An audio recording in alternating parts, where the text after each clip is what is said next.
टंडियावा थाना क्षेत्र के टेनी गांव में एक किसान के घर पर हमला मारपीट में 60 लोगों की गिरफ्तारी की गई है।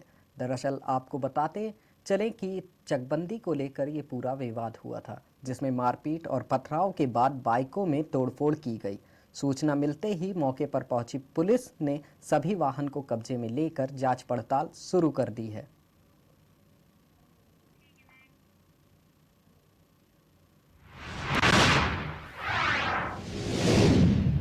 बुलंदशहर के सिकंदराबाद के महालक्ष्मी इलेक्ट्रॉनिक्स शोरूम में चोरी की बड़ी वारदात को अंजाम दिया गया।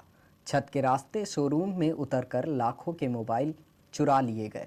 आपको बता दें कि बेखौफ चोर शोरूम में लगे सीसीटीवी कैमरों का डीवीआर भी उखाड़ के ले गए।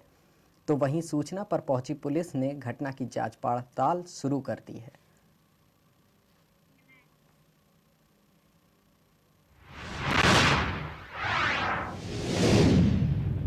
बुलंदशहर में पुलिस ने ऑटो लिफ्टर गैंग के 5 सदस्यों को गिरफ्तार कर लिया है।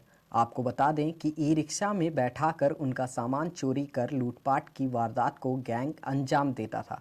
चेकिंग के दौरान पुलिस ने 5 सदस्यों को गिरफ्तार किया है। पकड़े गए आरोपियों से 78,000 की नकदी, ई रिक्शा, एक तमंचा, 2 जिंदा कारतूस, 4 चाकू बरामद किए गए हैं। तो वहीं पुलिस ने 6 आरोपियों की तलाश जारी कर दी है।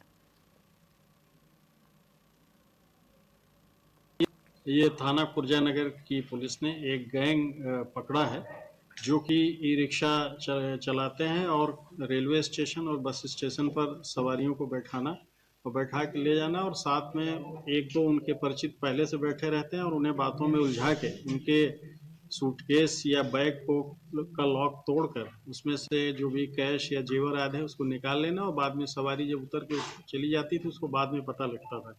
इस संबंध में थाना खुर्जानगर पे 2-3 एफआईआर दर्ज हुई थी, और ये लोग कोशिश ये करते थे कि महिला सवारी हो तो उसको ज़्यादा टारगेट करते थे इस उम्मीद के साथ कि उनके पास जेवर वगैरह भी मिलेगा। और इसमें 5 लोग गिरफ्तार किए गए हैं और लगभग 80,000 रुपये बरामद हुए हैं।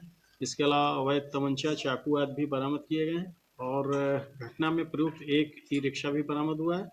इनके कुछ गैंग के साथी 6 फरार हैं जिनकी तलाश की जा रही है और अग्रिम विधिक कार्रवाई इसमें प्रचलित है। ये थाना कुर्जानगर।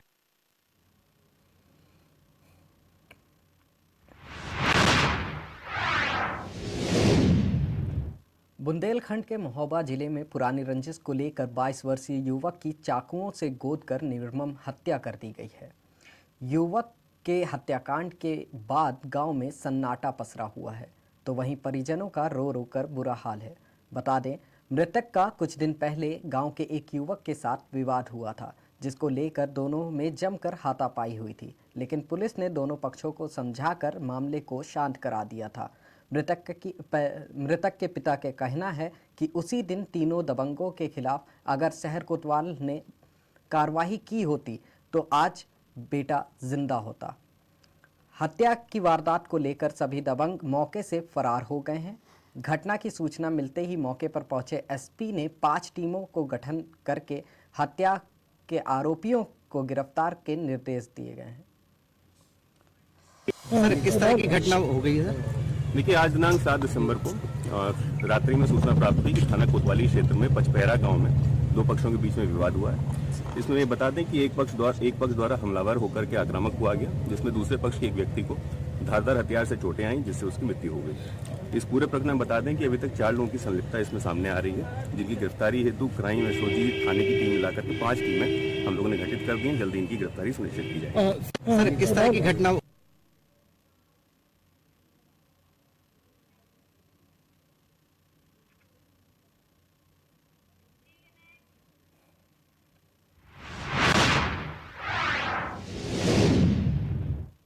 मध्य प्रदेश के आगरमालवा जिले की सुसनेर तहसील में जहां सोमवार को सुबह 10:30 बजे ट्रेनिंग से लौटने पर अग्निवीर सैनिक राजेश विश्वकर्मा का मंडी गेट के सामने दोस्तों और परिजनों द्वारा हार फूल माला पहनाकर स्वागत करते हुए साफा बांधकर बधाई दी गई, जिसके बाद ढोल और डीजे के जुलूस भी निकले।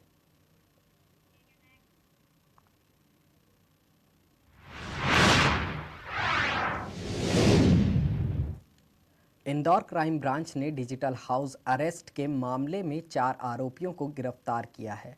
वहीं पकड़े गए आरोपियों ने पिछले दिनों एक कारोबारी की बहू को निशाना बनाकर 1 करोड़ 60 लाख रुपए की ठगी को अंजाम दिया था। वहीं जिन 4 आरोपियों को पुलिस ने गिरफ्तार किया है, उनके अकाउंट की जब पुलिस द्वारा डिटेल निकाली गई तो आरोपियों के द्वारा ठगी का रुपया मलेशिया भी ट्रांसफ़र किया गया है। फिलहाल पूरे मामले के में पकड़े गए आरोपियों से पुलिस पूछताछ करने में जुटी हुई है और जल्द ही मुख्य आरोपियों तक पहुंचने की बात पुलिस द्वारा की जा रही है।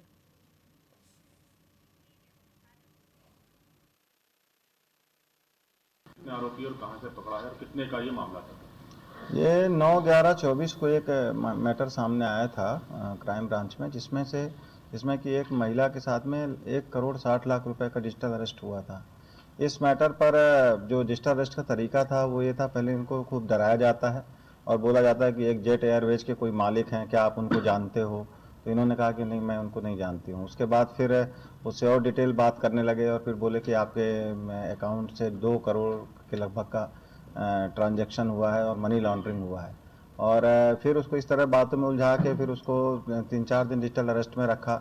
स्काइप वीडियो के थ्रू उससे बातचीत करते रहे और बोला कि आपके जो चूँकि मनी लॉन्ड्रिंग का केस है तो इसमें आपके सारे अकाउंट में जो भी पैसे हैं उनका वेरिफिकेशन करना है।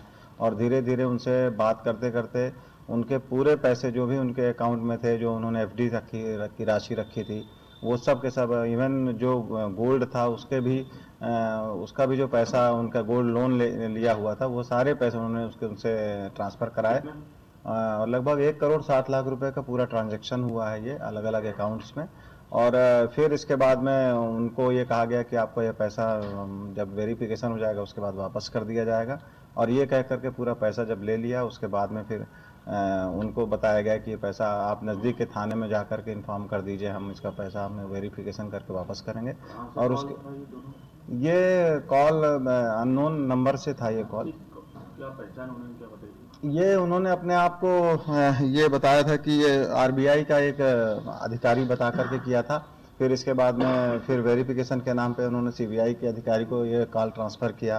फिर वो पुलिस अधिकारी बन के फर्जी रूप से उस कॉल को उन्होंने अटेंड करके और उसको डराया धमकाया। और इवन उनको व्हाट्सएप पर भी कुछ वारंट वगैरह भी भेज करके उनको बताया कि आपके नाम का वारंट है और आपके साथ ये कार्रवाई हो रही है। फिर सहयोग करने के नाम पे उनसे ये सारे पैसे ट्रांसफ़र करा लिए गए। और बाद में फिर जब वो किसी ने उनको बताया कि उनके साथ ये फ्रॉड हुआ, तब उनको समझ में आया कि 1 करोड़ 60 लाख रुपए उनके अकाउंट से फ्रॉड तरीके से निकलवा लिए गए हैं। इस तरह से ये मामला था। इसके पहले जो 46 लाख का मामला था उसमें भी हम लोगों ने अभी आरोपी पकड़े थे, जिसमें 1 करोड़ 60 लाख में कितने आरोपी और कहां से पकड़े? इसमें 1 करोड़ 60 लाख वाले में हमने अभी जो आरोपी पकड़े हैं उसमें से मैहर के 2 आरोपी हैं जिनके अकाउंट में पैसा गया। अकाउंट में ये जो एक लड़का है राकेश बंसल, उसके अकाउंट में लगभग 10 लाख रुपए ट्रांसफ़र हुए हैं। इस अकाउंट को ये जो अकाउंट खोला गया ये उसके ने अपने पिताजी के नाम से खोला था, इसलिए उनके पिताजी भी इसमें आरोपी बनाए गए हैं। और अब इसमें अकाउंट की जांच की जा रही है, अकाउंट किसको दिए हैं इसके बारे में भी पूछताछ की जा रही है। और दूसरा जो मनी ट्रांसफ़र हुआ है वो सूरत में हुआ है लगभग 5 लाख रुपए का। उसमें 2 दोस्त हैं, एक प्रतीक है और एक उसके उसी मोहल्ले में रहने वाला अभिषेक। ये प्रतीक और अभिषेक जरीवाला नाम से हैं, ये गुजरात के सूरत के रहने वाले हैं।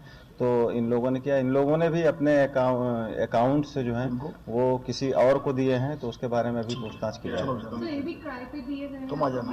किराए पर अकाउंट नहीं दिया है। अच्छा, इन्होंने ये जो गिरोह है वो इनसे अकाउंट खुलवा लेता है और अकाउंट के सारे जो एक्सेस हैं वो ये अपने पास रख लेते हैं। इनके सिम के जरिए जो सिम देते हैं कई बार वो ये अपने पास रख लेते हैं। इवन एटीएम का भी जो कंट्रोल है वो भी इन्हीं के पास रहता है। बाकी जो 2 आरोपी हैं उनका क्या रोल है जो आपने बताया सूरत का? बाकी के 2 आरोपी बाकी नहीं, दोनों के अकाउंटों में अलग अलग राशि गई है, इसलिए दोनों मुलजिम बनाए गए हैं। 4 आरोपी? हाँ, 4 हैं। तो एक मैहर के जो है पिता पुत्र हैं उनके अकाउंट में 10 लाख रुपए गए हैं और एक इसके अकाउंट में 5 लाख रुपए गए। इसमें जो ये गुजरात वाला जो सूरत वाला है, इसमें एक के अकाउंट में पैसे गए हैं और दूसरे ने इस अकाउंट को लिया हुआ है उनसे। इस तरह के उन्होंने और भी अकाउंट लिए हुए हैं और वो सारे अकाउंट वो किसी और थर्ड पर्सन को उनकी उनसे बात हुई है, उसको उन्होंने दिया हुआ। तो आरोपी सर अभी तक गिरफ्त से बाहर है। मुख्य आरोपियों की जानकारी ली जा रही, जल्दी हम उनको सर अभी आरोपी